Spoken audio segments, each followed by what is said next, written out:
Sebelumnya saya ucapkan terima kasih kepada Bapak-Bapak dan Ibu-Ibu sekalian karena sudah mau menyempatkan waktunya untuk hadir di penyuluhan pada pagi hari ini. Nah, sebelumnya saya mau memperkenalkan diri ya. Perkenalkan, nama saya Nisa Jurusa. Saya salah satu dari bagian tim penyuluh mengenai stunting. Nah, di sini saya mau bertanya nih, apakah Bapak-Bapak dan Ibu sekalian tahu apa itu stunting?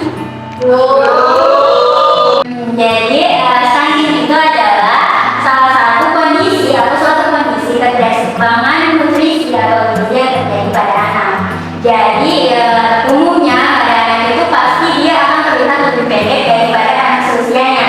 Gitu. Jadi stunting menghambat pertumbuhan anak-anak itu untuk sesuai atau tinggi badannya itu sesuai dengan tinggi normal pada anak seusianya.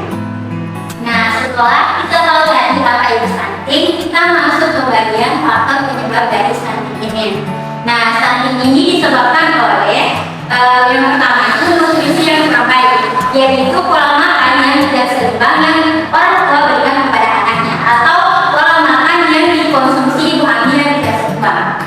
Nah, faktor kedua itu kebersihan yang kurang, mulai dari makanannya, kurangnya mencuci tangan sebelum memakan sesuatu, atau sanitasi yang buruk. Nah, faktor yang ketiga ada pengetahuan yang kurang tentang pentingnya nutrisi pada pertumbuhan.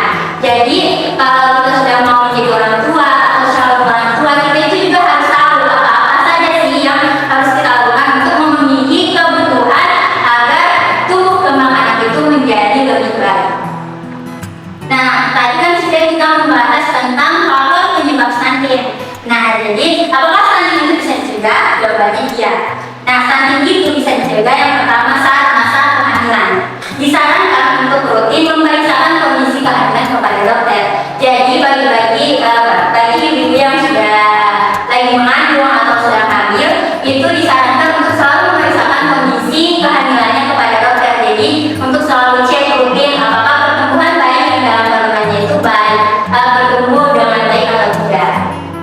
Lalu yang ada pada balita, yang pertama terapkan inisiasi menyusui dini, yaitu sesaat setelah bayi lahir secara segera lakukan IMD agar berhasil menjalankan hasil eksklusif, yang yaitu adalah inisiasi menyusui dini. Nah, setelah itu lakukan pemeriksaan ke dokter atau posyandu secara berkala untuk memantau pertumbuhan dan perkembangan anak. Yang ketiga, balita yaitu dilakukannya yang kedua yaitu yang kedua itu yang pada balita itu dilakukan yang namanya imunisasi.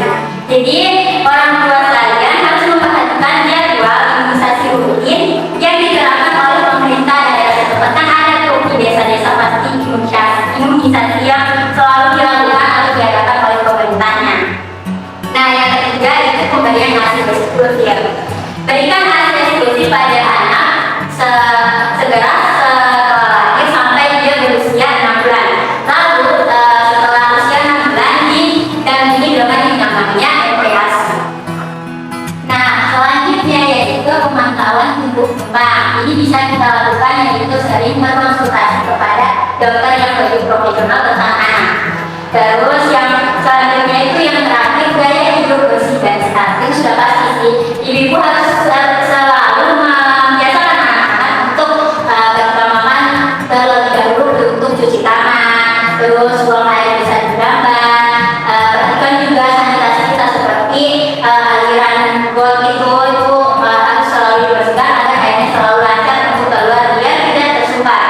Terus juga perhatikan tentang sampah-sampah di sekitar rumah kita. Jadi itu tadi cara mencegah yang namanya stunting. Jadi ibu-ibu perlu tahu dan bapak-bapak semuanya kalau stunting itu bisa kita cegah dengan yang saya sudah jelaskan tadi. Ya ibu-ibu, makasih semuanya. Nah, jadi bapak-bapak dan ibu-ibu sekalian terkait materi yang saya bawakan atau terkait tadi yang saya sudah jelaskan mengenai stunting, apakah bapak-bapak dan ibu-ibu mempunyai pertanyaan apakah terkait stunting tadi? Kalau itu sebelumnya saya mau perkenalkan diri, nama saya Rina. Nah, ini saya itu apakah anak